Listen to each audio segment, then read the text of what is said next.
this Supreme Court ruling, it reads like segregation. If people can just go in and remove what they fancy from the Equality Act, then what's to stop a future government saying, we don't want workers' rights, we don't want women's rights, we don't want right to abortion?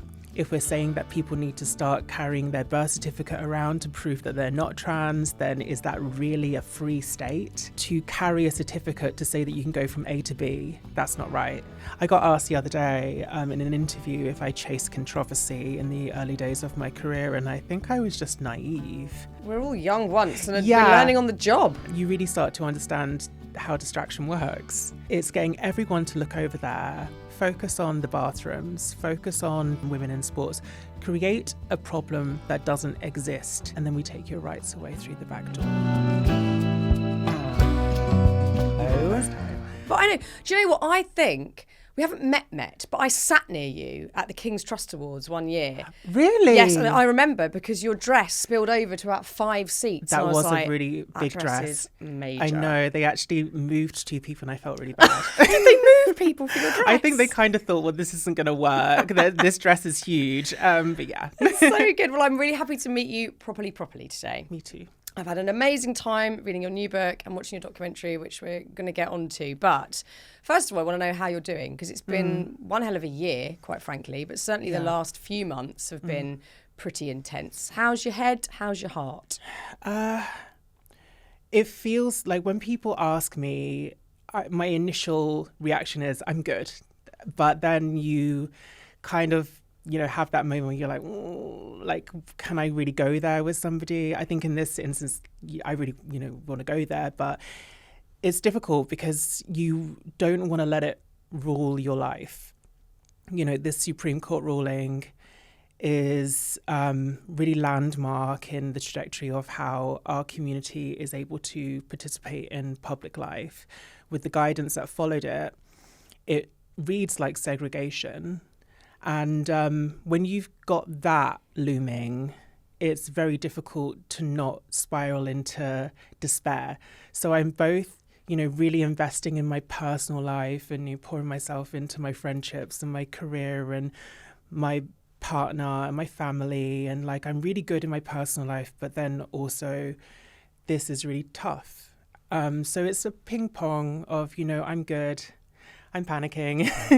I think it's difficult. It's a difficult question to answer. I think that a lot of people in the community are really struggling right now. Yeah, I mean, of course.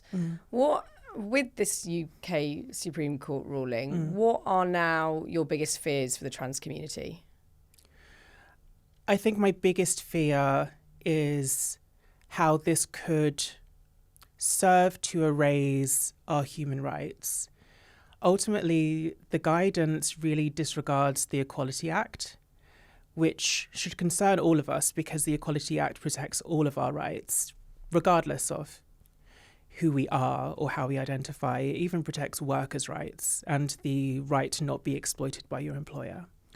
So if people can just go in and remove what they fancy from the Equality Act, then what's to stop a future government saying, we don't want workers' rights, we don't want women's rights, we don't want right to abortion, we don't want freedom of religious expression, because all of these things are protected by the Equality Act 2010. So my concern is not just the impact that this is going to have on the trans community, but that we are sleepwalking into disaster as a country where any government, future government, and how it's looking, the idea of a reform government or a reform Tory coalition coming into power could just turn around and say, we don't fancy these rights for these people. And then it silos us into a situation that is going to be very difficult to return from and prioritizes certain kinds of humanity rather than acknowledging that we are all humans that deserve human rights, period. Yeah, I mean, I want to get into the book in absolute detail in a moment, but I read it in one sitting, which I think... That's a good sign. Yeah, I think it's the sort of book that you need to read in one sitting in my eyes. Great. Because it's a continuous flow of not only storytelling, but also for me, there was a lot of educational points, things I didn't know about, and also just blind spots for me that I needed to pick up on. And one of the biggest things that landed from me on this subject is the misdirection of anger and blame to the trans community. And I'd love you to talk a bit more about that, because that was one, I mean, I think it was in one sentence you sort of summed it up, and I was like, wow, that, I needed to read that explicitly and understand it better. Do you know what that sentence was? Because I can maybe even find it, but I've written down loosely here. The real threat isn't trans women. It's that the vast majority of, this isn't necessarily, I might have truncated this, but the vast majority of, say, crimes like rape, violence, murder are instigated by men. So we're not looking at that. We're directing all of that rage, all of that injustice and anger to trans women. Yeah, I think the problem really lies in that the majority of people who are angry towards trans people have never met a trans person in their life. So when you don't know a person who's trans personally, it's very easy to be convinced that they are someone that they're not. Or it's very easy to be manipulated into having your very valid fears projected onto somebody that doesn't actually have anything to do with those fears, but actually shares those fears too. Trans women share a lot of the same fears that cis women face. As a trans woman, my reality is very different to a cisgender woman's, but so is a black woman's experience to a white woman's, to an Asian woman's, to a disabled woman. All of our experiences are valid. They all matter. And we are often scared of the same things. But when you've got a society that is ultimately weaponizing those fears instead of solving them, it's misdirecting the blame, because if we were to actually explore where that blame lies, I think it's a direction that maybe society's not ready for. It's really, really important that we do, though, with soaring misogyny rates, you know, with the conversation around adolescents coming out and a lot of people having their eyes opened to the radicalization of young men and boys. It's a conversation that we have to start having, and we need to stop blaming people that are just trying to live their lives. You know, it's not migrants' fault that you are earning less or that there's less opportunity. It's not trans women's fault that there is soaring levels of abuse online and in real life. We need to start really actually looking at the source. But I think that that's the function of culture wars, isn't it? If we solved the problem, then culture wars wouldn't have their function. Yeah. Culture wars kind of function in the sense of an endless war, and war is often with a motive. And it often isn't about what it's being said it's about. So I think that trans people, the trans community, are a very beneficial scapegoat. Unfortunately, we're a very small community that is visible enough to exploit, but, you know, they don't need our votes. And in reality, we have very little power, yet we're talked about as if we're the ones running the show, that we're the ones, you know, inconveniencing everyone's lives and, you know, endangering people through merely existing, and through wanting to go for a swim, somehow that's like inconveniencing the rest of society. And it's a real shame, because we've seen all of this play out before with the proposed segregation of minority groups, whether or not that's saying that black women shouldn't be allowed in the same spaces as white women because they're inherently angry or inherently violent or not real women. And then the pipeline of where that, you know, comes from is heartbreaking. You know, in medical racism as well, black women were operated on to form modern medicine because they believed that black women specifically didn't feel pain. Arguing that Jews shouldn't be allowed to go into certain spaces. it's just, it's sad that we don't learn from our mistakes, that we don't learn from our ignorance, that when we don't understand something, we demonize it and we humiliate it into submission. So my real worry, my primary worry, is the impact that this will have on the mental health of trans people. Yeah. Living day to day.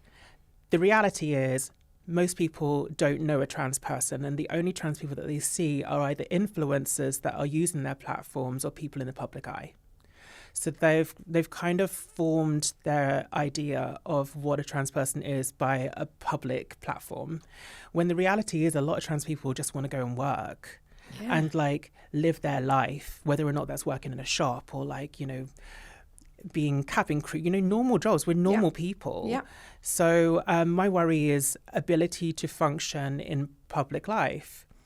If you can't use the men's bathroom as a trans man, if you can't use the women's bathroom as a trans woman, and then you're told to use the bathroom that you were assigned at birth. But then the guidance also says, in some circumstances, trans women can't use the men's either. If you've had gender affirming care and look too much like a woman, that leaves you in a place where there's no bathroom. And then you can't use the disabled people's bathroom because why should we take that space away from somebody who needs it? And we're not disabled. Some trans people are. But then if an able-bodied trans person is forced to use and take away a space from another person, that's not fair either. So really, if you're in a workplace that's telling you that we don't have a space for you, and then singles you out, forces you to come out, forces you to make your gender identity a thing to everybody, makes you uncomfortable, we're really talking about segregation here. And the impact that that could have on not just trans people, but people that could be perceived to be trans is catastrophic. It's going to turn people into the gender police. If we're saying that people need to start carrying their birth certificate around to prove that they're not trans, then is that really a free state? That's fascism, in my opinion. To carry a certificate to say that you can go from A to B, that's not right. That's not right for anybody. And also, when we hear the transport police say that they're going to start using male officers to strip search trans women, how do you know that that's a trans woman that you're proposing to strip search? How do you know that an officer who may or may not be corrupt says that you're trans as a cis woman to then strip search you? Because a lot of trans women have vaginas too.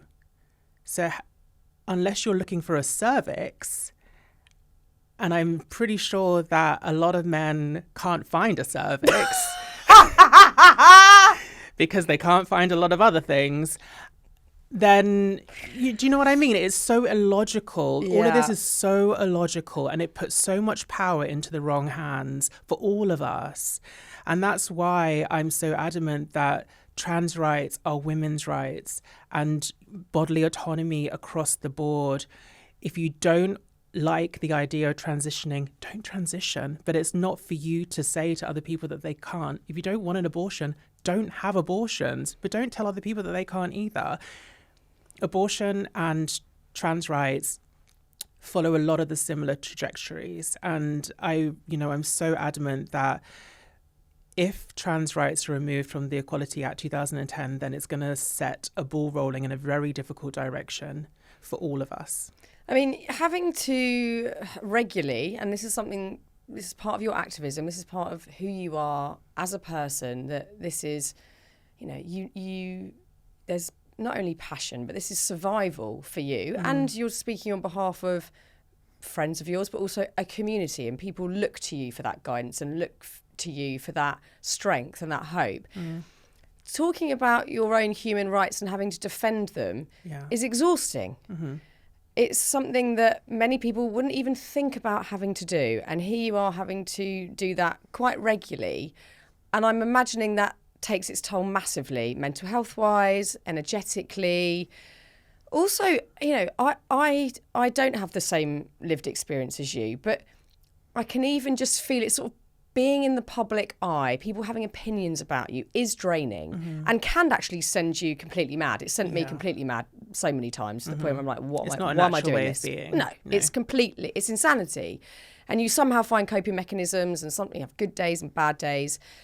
How has this particular period affected your mental health? Because it's been really full on. Yeah, I feel it's odd. I was with my boyfriend the day after all of this broke, and I think I just went into numbness because this court case has been going on for the best part of a decade. So I had a feeling that this was going to happen because all of the signs have been there that this is what was going to happen. This is what governments have lined up to happen. People have been put in place in certain roles to allow this to happen. People of significant means have been advocating for this to happen. So all of the signs were pointing that this was going to happen. I think a lot of people didn't even know that this court case was happening, that this was going on. And that's really down to, how trans rights are reported on, the kind of conversations that we're having when all of the conversation is focused on women in sport, when there's very little trans women competing in women's sports. And when trans women do compete in women's sports, there's processes, often in terms of the form of hormone regulation and things like that, which actually isn't limited to trans people. If a cis woman who is considered to have elevated levels of testosterone, her womanhood is then thrown into question, and then she's having to also have hormone regulation treatments such as Caster Semenya.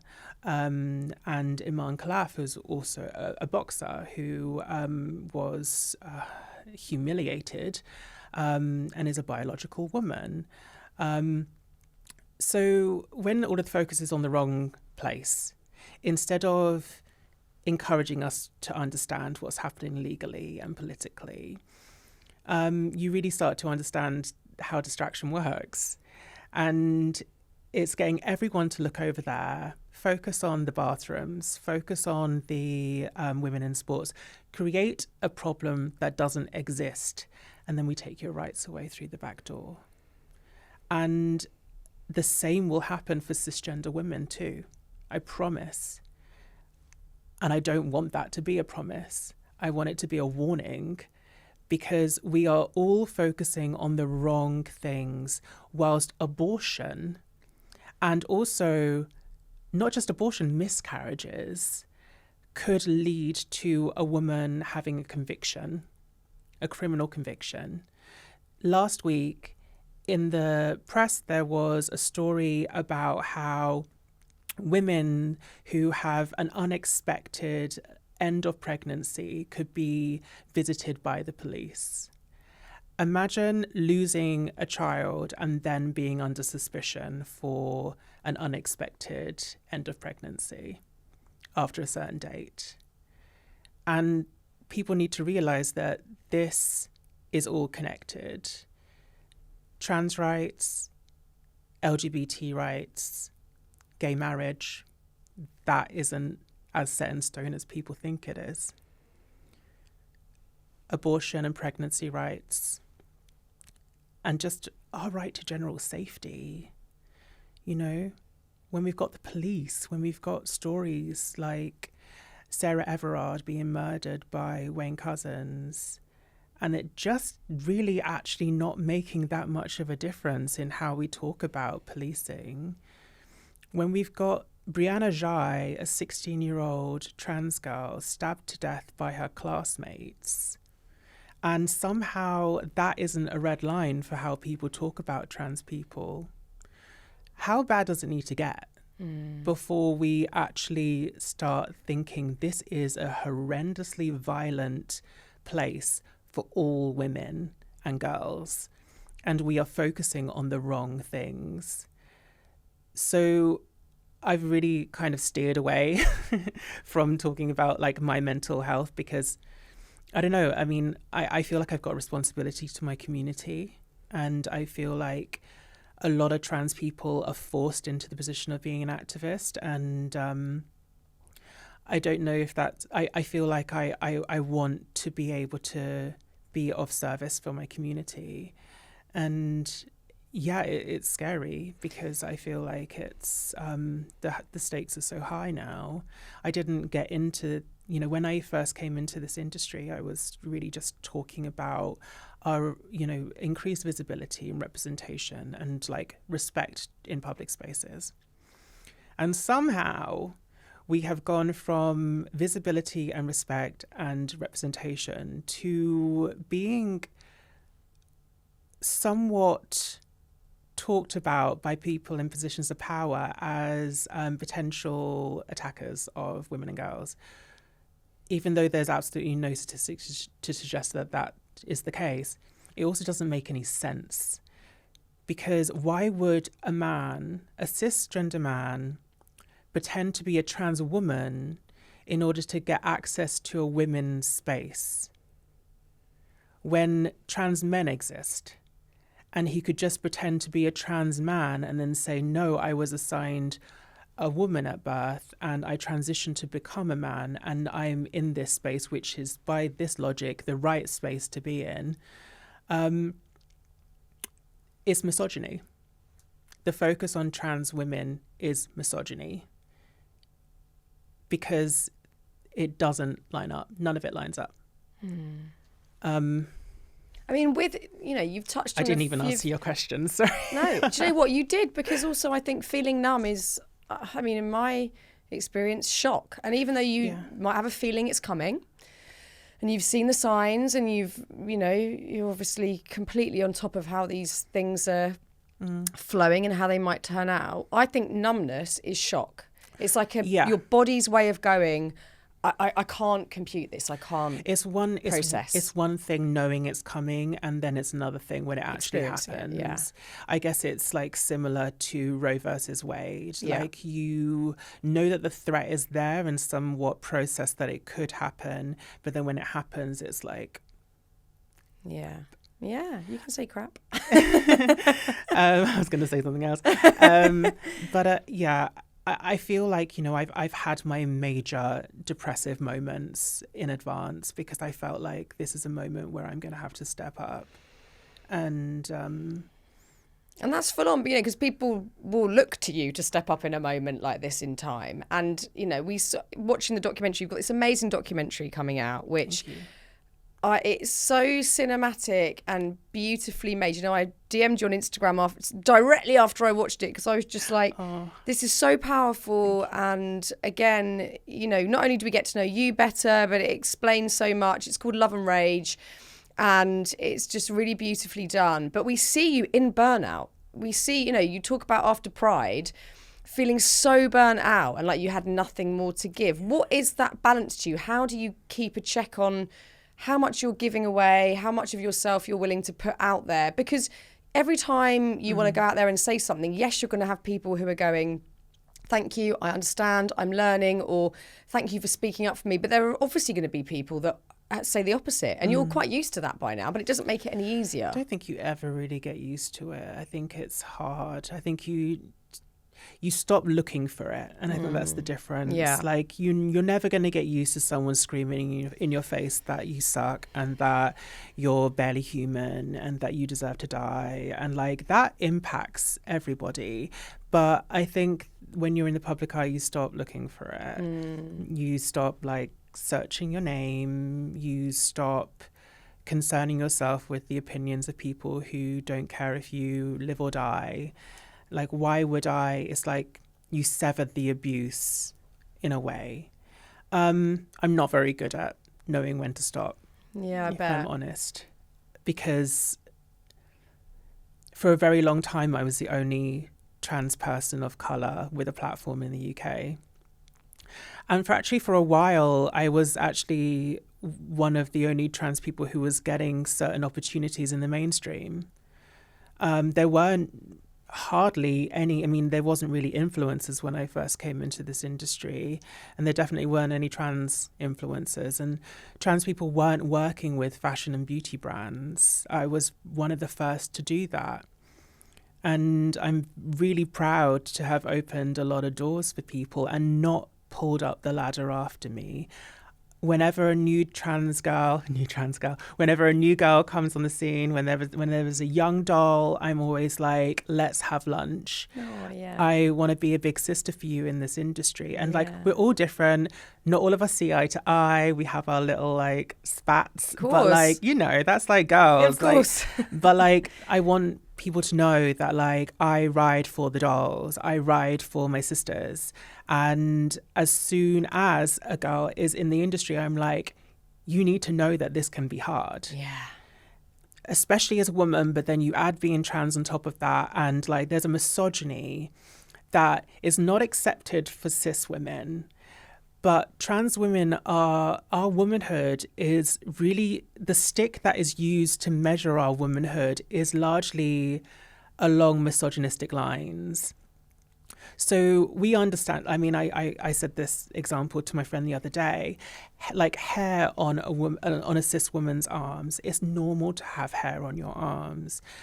But if a trans woman walks into a room and she's got hairy arms, then we're not going to be measuring her with the same standards that we do as a society for cis women. Suddenly, that arm hair is a signifier that she's not a real woman. So the pressures to adhere to traditional ideas of what it means to be a woman is so high for trans women, for all women, but especially trans women, because our womanhood is then questioned. Yeah. So when you are then in the public eye...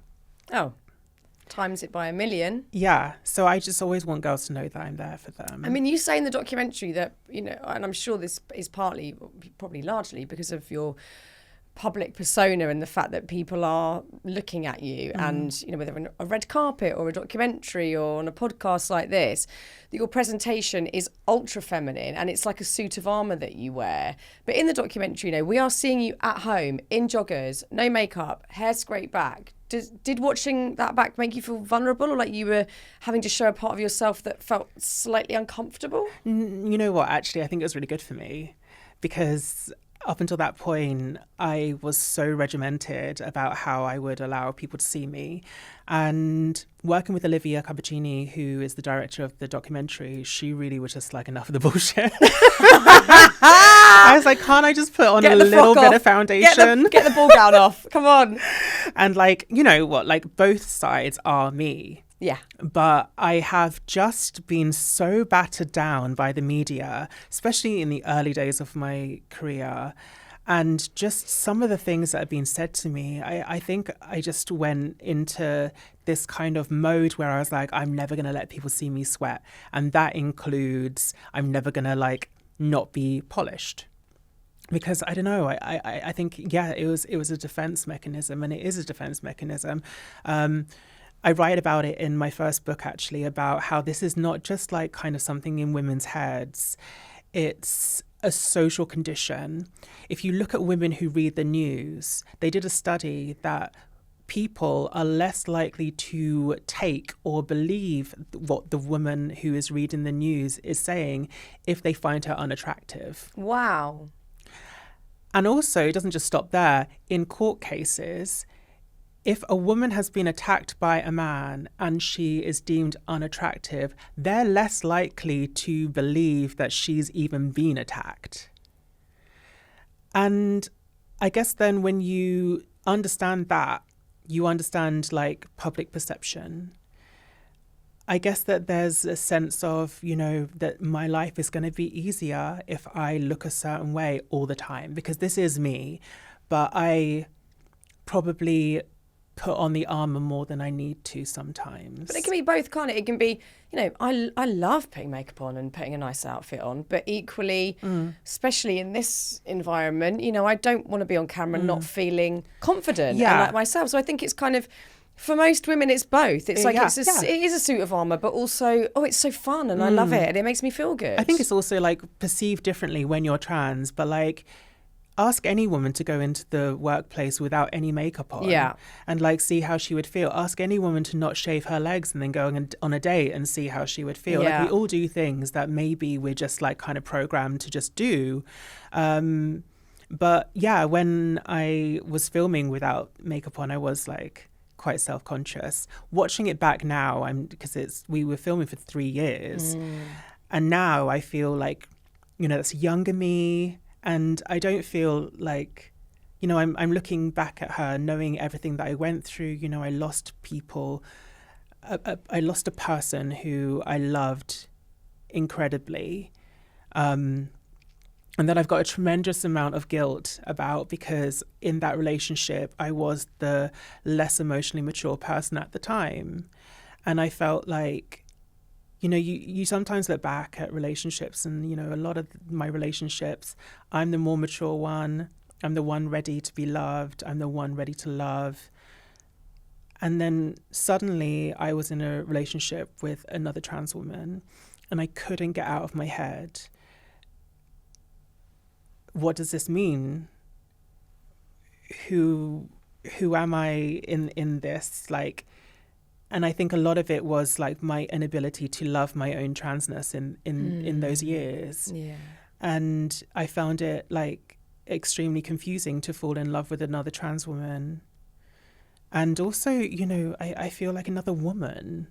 I never had a relationship with another woman. I feel like often relationships with men,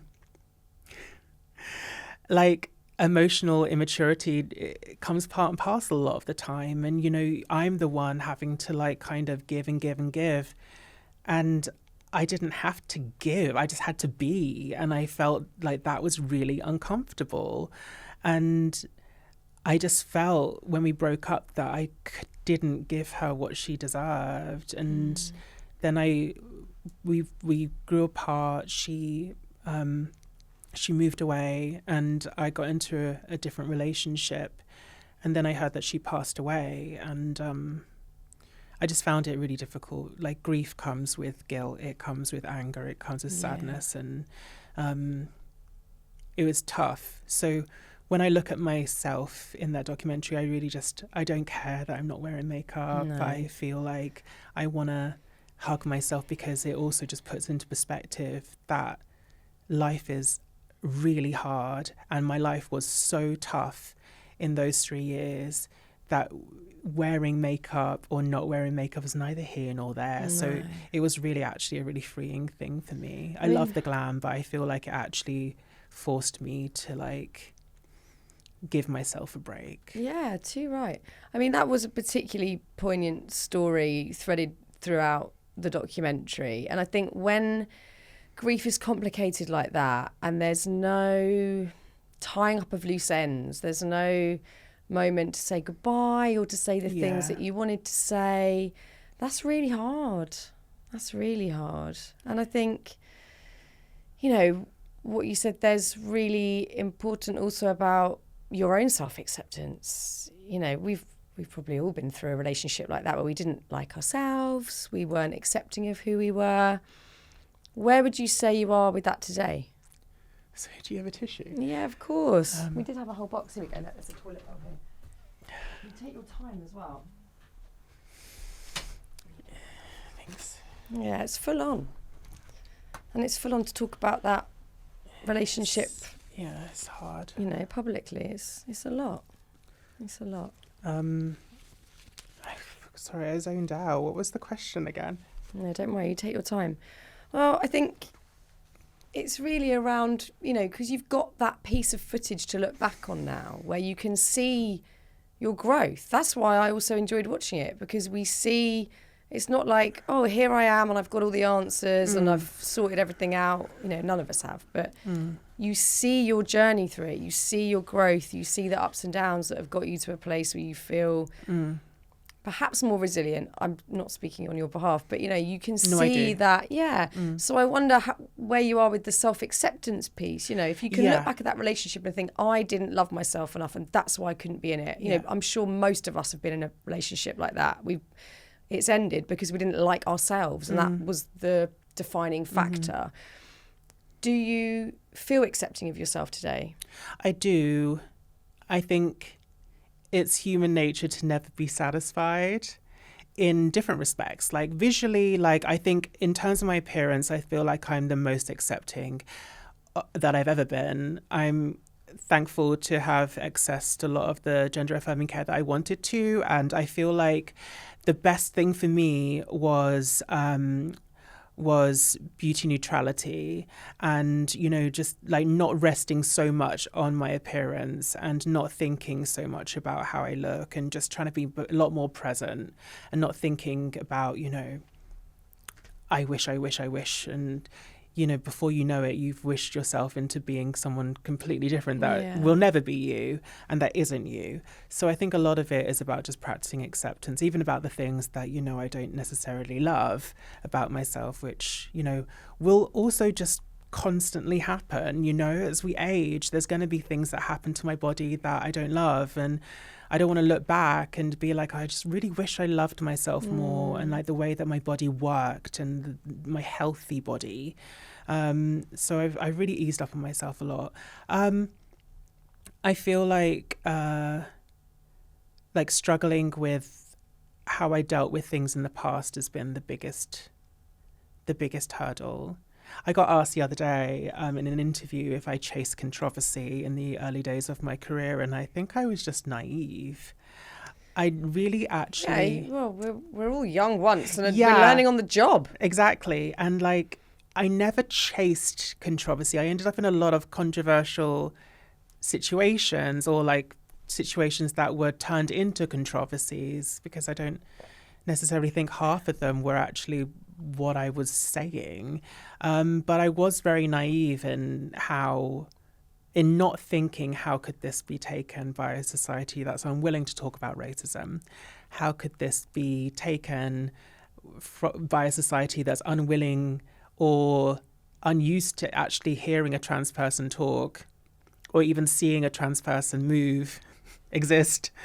So, you know, unfortunately, being a trans person has turned into something controversial when, you know, I think that the controversial thing should be that transphobic hate crimes rise year on year, that trans women are more likely to be attacked than to attack somebody in a public space.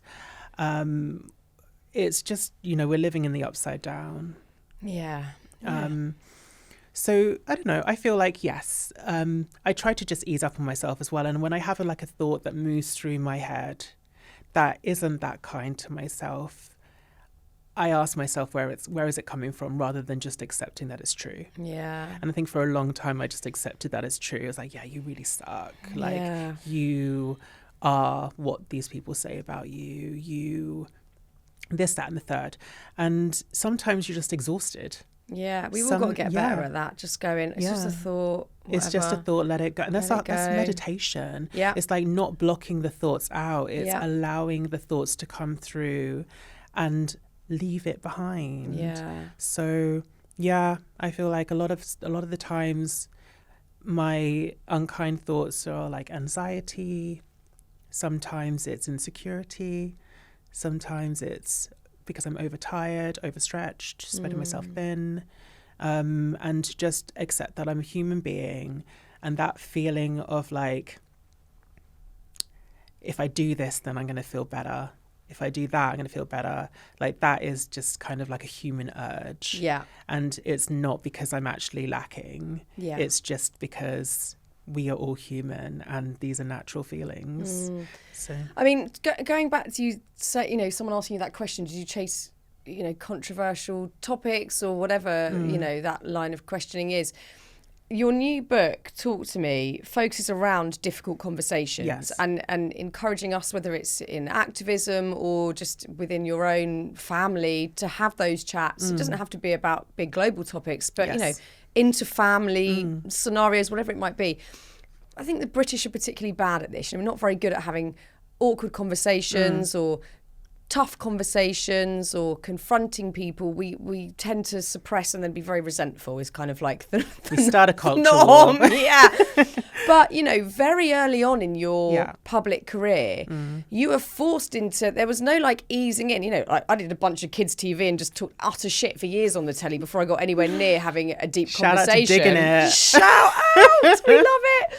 But you were straight into it. You were straight into, Yeah. you're on live TV, you're often on big news breakfast TV shows or news outlets talking about really punchy issues without any guidance, I'm imagining. No. I mean, what do you wish you'd known then that you know now that has enabled you to write a book like this? Well, I mean, I think also it's worth mentioning that was largely out of survival and necessity. Of course. Like, I lost my job and I was thrown to the wolves, you know, and it just kind of felt very like, you know, I needed to stand up for myself. And it just, sorry, it's really hard to like go back to that place. It just feels, it's, and I felt like that was the hardest part to watch of the film, like the reliving of just how brutal that was, because it wasn't just the UK press, it was the worldwide press. I was seeing myself be discussed in South Africa, America, the Netherlands, Australia. Like, that's not normal to go from. And before that happened, I just got out of an abusive relationship that I was in for years. It was coercive and it was controlling. And I had such little self-esteem. I had such little sense of self. I didn't know what was going on a lot of the time, because as a way of coping with being controlled and being shouted at and being belittled, and, you know, he was controlling what I was wearing, who my friends were. He'd driven a wedge between me and my mum. I just didn't really know. I didn't feel real. I just had my personhood stripped away from me.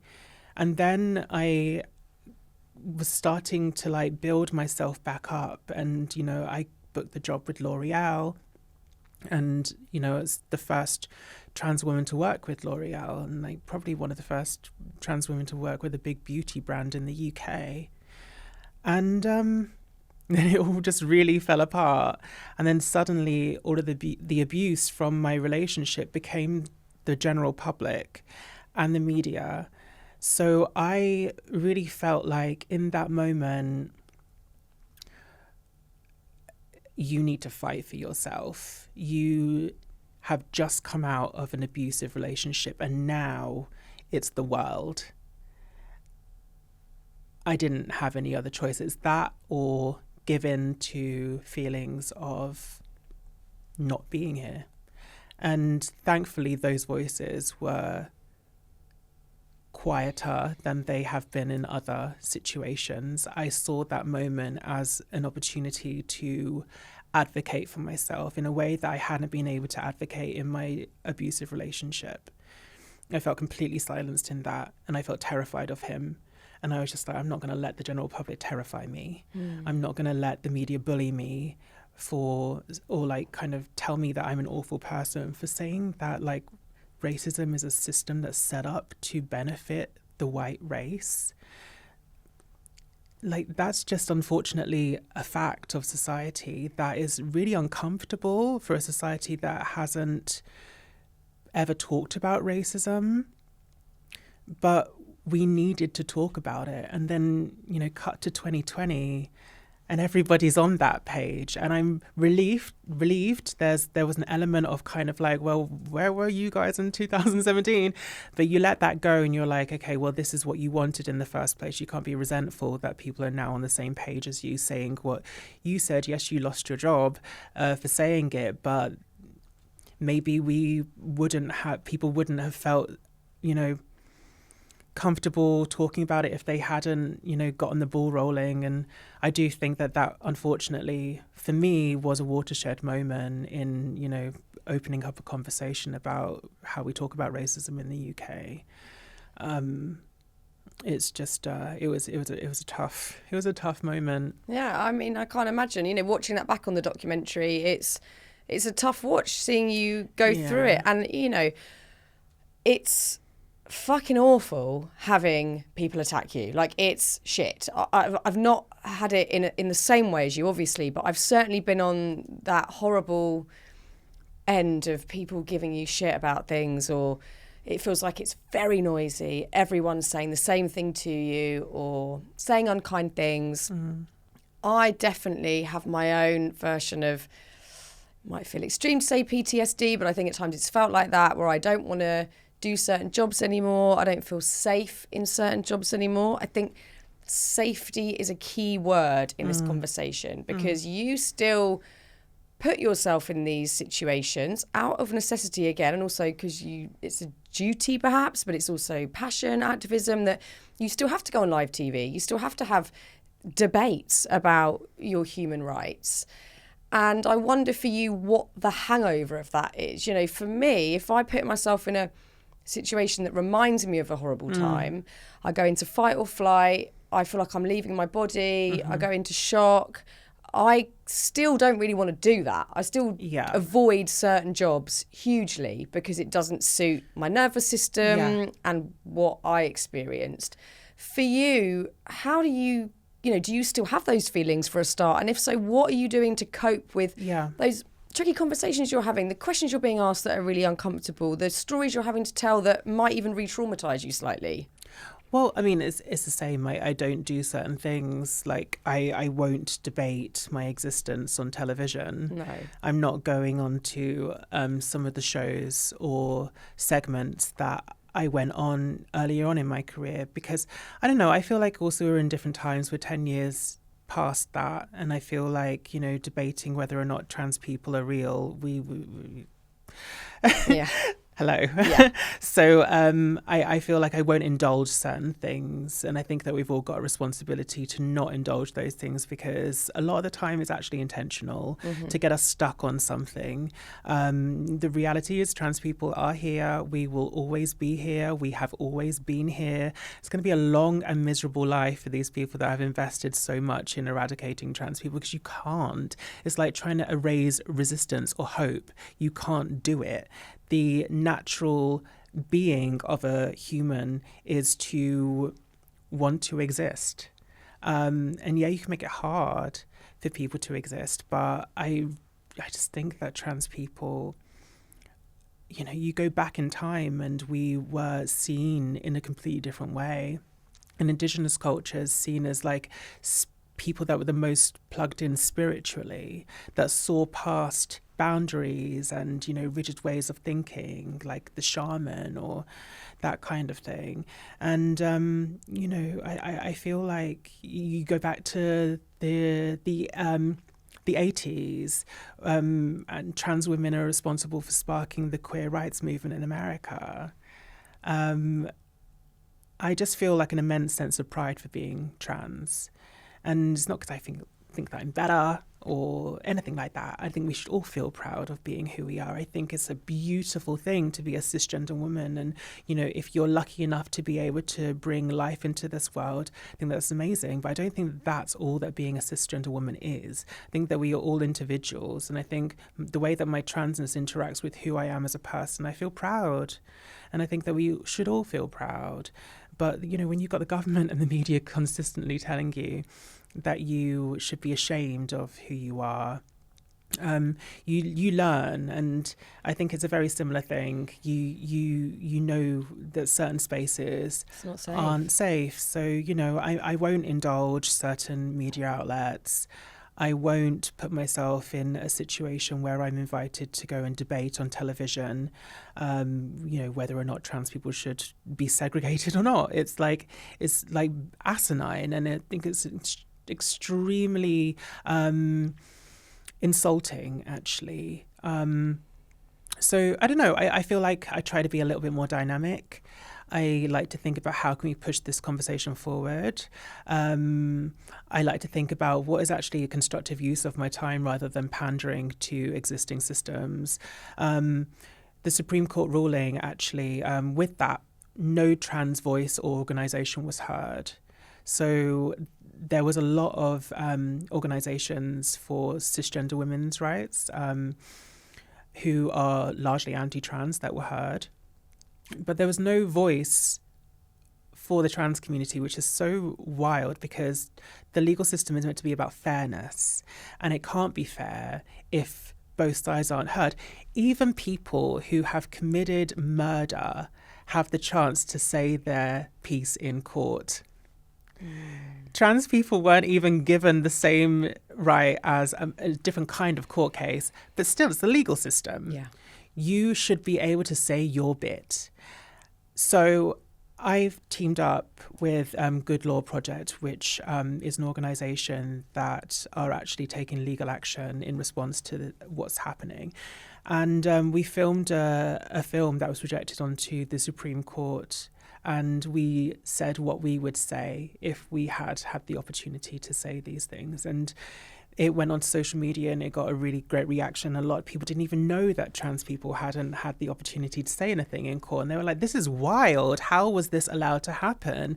So I think ways of educating the public in a way that isn't just going down the lens of sensationalism or controversy or sound bites or misinformation or the opportunity that someone would take to misquote me. I think just being a little bit more creative with how I do things. It's difficult. It's hard. And I think it's a constant thing that you need to be checking in on yourself with. Yeah, you do. You know, like within your own personal life. And, you know, this book is largely about those difficult conversations and activism. But of course, looking at the balance of the toll that it might take. But not to say that you shouldn't, because I think also what you cleverly articulate in the book is that so many people feel like, what's the point? Nothing I can say is going to change anything. Yeah. You know, my tiny voice, and if you're sat at home thinking, well, I'm really passionate about whatever it might be, it could be animal rights or like whatever your thing is. Yeah.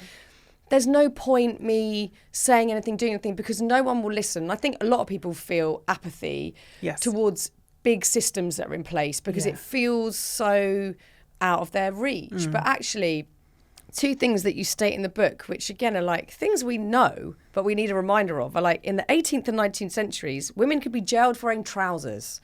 And if no one had done anything about that, you and I, who are both wearing skirts today, would be carted off by the police. Yeah. And then also, as we all know, looking at 1967, you know, it was illegal to be gay in England and Wales. And that's not long ago. That's yesterday. Yes. So I think remind us of those big points, and that these changes are only made because a few people decided to start speaking up and then gathered and rallied and got an allegiance together to make some noise. Would you say it's always worth it? If you've got a cause in your head that you believe in, it's always worth it. It's always worth it, saying your bit, always. I think that firstly, Talk to Me is about having difficult conversations, but it's primarily about understanding your own personal power. Yeah. And that your own personal power matters, not just to win an argument or to engage in conversations as a competition. Your power and what you believe in doesn't exist so that you can be right in certain conversations all the time. What you think matters, period. What you believe matters. And I think if we only engage in conversations with the desire to change that person's mind, and if we don't ever express what we think because we feel like we can't change that person's mind, then it diminishes what we actually believe in. It diminishes our personal power, and we feel dominated. We're like, no one's going to listen to me, so I'm not going to say anything. You silence yourself. Yeah. And you become siloed again, imprisoned in your own mind. I think I think when I started writing the book, I wrote it for a younger me. I didn't have the means that I have now in terms of, security, mental health, self-worth, those kind of things. Not just like financial means, but like, I didn't know myself in the way that I did now. So I think this book, Talk to Me, is really an amalgamation of everything I've learned, but also what I've learned of living with myself and how I communicate that with others. And I thought the other day, I think that we have all taken too much of a cue from politicians when we're communicating with each other. Conversation has become a debate. And when you're debating someone, you're driving home one singular point, largely. You're not actually listening to the other person or trying to understand where their point or their beliefs are rooted. You're conversing with that person to win. And oftentimes, two things can be true at once. Mm-hmm. And the progress of it all actually exists in the middle a lot of the time, because we need to live with each other. Yes. So even if someone doesn't believe what you believe, you need to find a way of being cool with them. And they need to find a way of being cool with you too. I'm not particularly a big fan of organized religion, but I'm not going to stop people from practicing it. I'm not going to say you can't worship this God because I don't think that God in any sense is like real. I'm very spiritual, but I've got a lot of criticisms about organized religion. And I think that that's fine. But as long as you're respectful of the fact that people have faith and people have their personal faith, and everybody should be allowed to practice whatever faith they have. And also that faith setup or that religious setup should be able to be critiqued as well, because certain things happen in powerful organizations that, should be talked about also. In any sense, it's like saying, I don't know, I feel like everything should be talked about. We shouldn't not be able to talk. Yeah. And also, the book is so nuanced because as well as saying, yes, we should stand up for our beliefs and we should have the space to talk about them. Yes. You're also saying there has to be room to make mistakes. There has to be room to go wrong. Yes. And there has to be room for forgiveness and perhaps further conversation about all of it, and room for so therefore we can grow. Like nobody in the history of humanity has gone through life without changing their mind, for a start. Well, exactly. And I think when you take that into the trans conversation, and especially people that are arguing for trans women not to be allowed into women's spaces, I think that there are a cross-section of women who just don't like trans people and are using it as an opportunity to ostracize and segregate. But I think that there's also a lot of women who are traumatized as women and don't know any trans people, have been manipulated by the media into thinking that trans women are men who are predatory, and then are put into a position thinking, I need to defend myself, I need to defend my womanhood, I need to defend other women by not allowing these men, quote unquote, into women-only spaces. I think that instead of just ostracizing these women who are expressing these concerns, as long as they're being respectful, I think that respect needs to be on both sides. Let's just have a conversation, not like demonize people who are just lacking education and lacking actual understanding about how this could actually make their life harder too. But if there's not respect on both sides, then there's no conversation to be had. Nope. I can't be having a conversation with a cisgender woman who refuses to understand that I'm a human being too, who's also under threat of misogyny, who's also scared about her physical safety, who's also experiencing mental health challenges because of the rise in misogyny rates, who can't walk down the road without being catcalled and feeling like I need to cross the road at night when a man's walking towards me. All of these things are shared, but we don't know that if we don't talk to each other. Yeah. So it's difficult because it's like a chicken and egg situation. It's like kind of, we need to talk, but I can't talk to you because you're not being respectful to me. And then I feel hostile to you because you're not seeing my humanity. I just want all of us to understand that a lot of identity has become tribalism, and it's stopping us from understanding actually that we're all human beings, and we all deserve safety, dignity, respect, opportunity, the basic things. Yeah.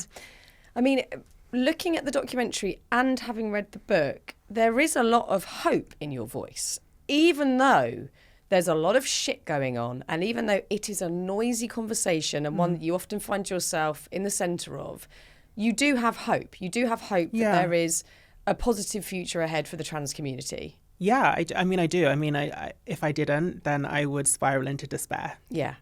And I do have an optimism with regards to the people. I think a lot of people are easily led. I think that a very small minority of people are leaders.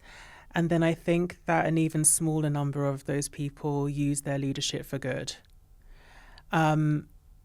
So I feel like with the right education, and unfortunately, we often seem to have to learn the hard way. I have faith because I know that what's being proposed won't work. And it won't just not work for trans people. It won't work for all people because it hasn't worked before. It makes everyone's life hard. If you look at how racial segregation didn't work, if you look at how chastising, humiliating, and demonizing gay men didn't work in the 1980s, how not talking about alternative family dynamics or even the fact that queer people exist in schools didn't work. This isn't going to work. So I have faith in just logic. But I've also got faith in my community. I'm so plugged in to the love of my community and like the love of women. I have faith in women and like womanhood. And I know that womanhood isn't this exclusive thing. I feel like there's a very loud voice that is anti-trans, that is plugged into government, that's plugged into the media, that is getting a lot of attention. But I don't think that that's indicative of all women because I really feel like there's a kindness with women. And I'm going to choose to think about that. Good. When it's, difficult times, I'm going to plug into the love that I've always felt from my queer community. I'm going to plug into the resilience of my Black community. I'm lucky to be a member of multiple marginalized communities that are extremely resilient and have gotten through hard times before. And I'm going to learn from my ancestors. And I'm going to look at my queer elders who got through the HIV and AIDS crisis. Police were barging into queer bars with rubber gloves on because they didn't want to catch AIDS or HIV from gay men in the 1980s. Mm-hmm. That wasn't that long ago. Nope. That was the kind of I was born in 81, babe. Like, yeah, it's not that long ago. That's the kind of idiocy that gay men were facing back then. Women, as you said, couldn't wear trousers. Yes. At one point. Absurd. In the 90s, same-sex parents were doxxed by the press. And now it's not a thing. No. For a lot of people, it's not a thing. Yeah. Gay marriage. I mean, I talk about ex-Prime Minister Boris Johnson talking about gay marriage being akin to bestiality. And like now, if someone's against gay marriage, then we're like, what's wrong with you? Why are you standing in the way of someone's love? Yeah. So like, I've got faith that time does reveal idiocy. And I've also got faith in the kindness of people. Yeah. So I am going to pull my focus onto the right things. Yeah. And when these voices are hateful and loud, that's exactly what they are. They're hateful and loud, but they're not the majority. Yeah, exactly. Hey, I'd love to know to somehow finish off this chat that I could sort of keep on going for like the next week with this chat. I quite feel frankly. like we've not even Yeah. scratched the surface. I'm so sorry if you're listening to this. I go off on tangents so often, and I feel That's what this is for. This is what Yeah. podcasting is. We don't want concise answers. We want want all of it. I do feel like I should go back though. When you talked about like how do I cope, and I feel like I do have a tendency to be quite avoidant because I feel like we're all struggling in this moment. Yeah. I do hide a lot of how I struggle because I feel like I've got a responsibility to my community to be strong. And like that has proven difficult. And in the documentary, you can see it. Yeah. At one point, my hair started to fall out and half of my face was paralyzed because I was so stressed. And I was dealing with grief whilst also being dragged through the media and just seeing, you know, a 16-year-old child be murdered in broad daylight in a park in the UK, a trans woman be dragged through the street by her hair in America, and, you know, just politicians just like act like none of this is happening. And yeah, I mean, I feel like I've got, my boyfriend says that my face had subtitles, but I've also got the best poker face ever. Yeah. And it depends on who I'm talking to. I like that. I've never heard that. Your face has subtitles. I can either be the most obvious person or like you will never know how I'm feeling. Yeah. And unfortunately, I have gotten through life experiences very good at not letting people know how I'm feeling.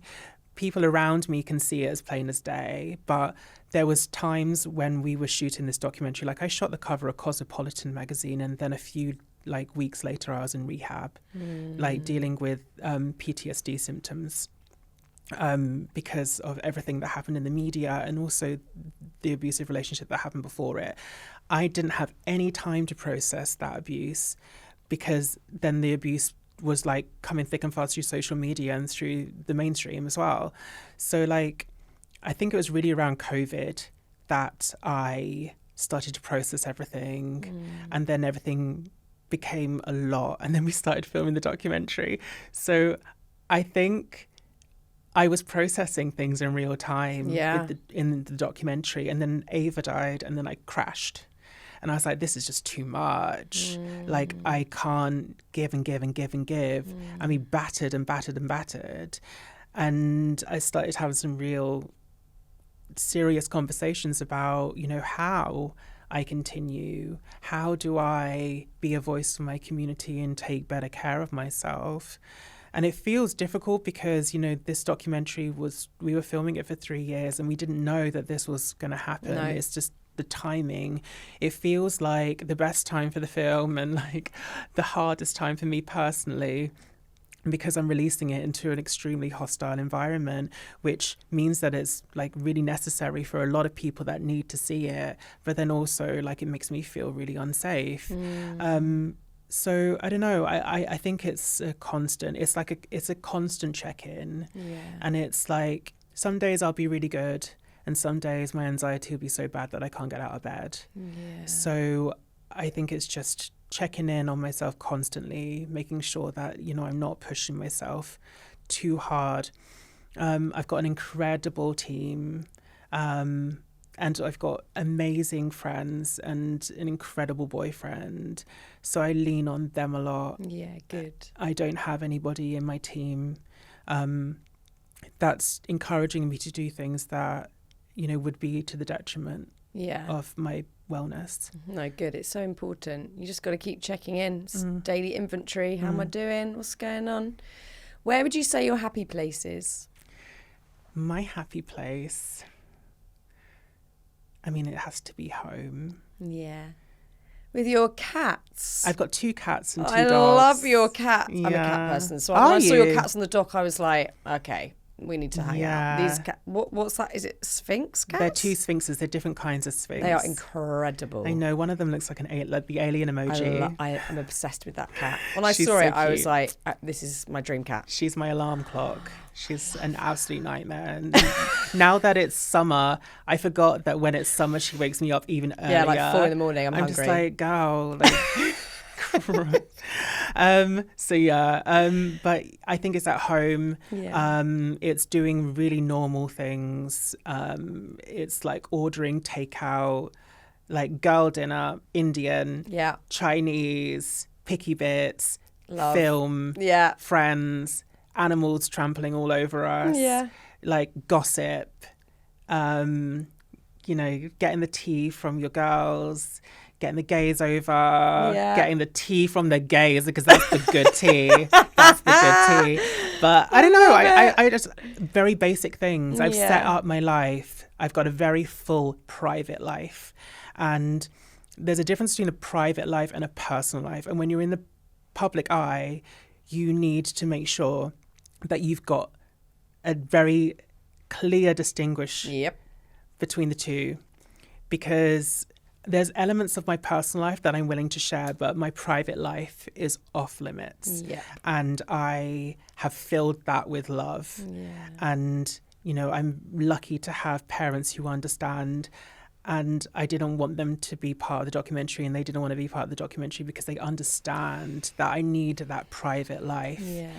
And then, my public life is largely full with this kind of thing, and talking about things that I feel matter. Yeah. But I don't know. I feel like I've got it right in terms of how my life is set up. So my happy place is my private life, and making sure that I've built a life that feels good for me and not a life that looks good for other people.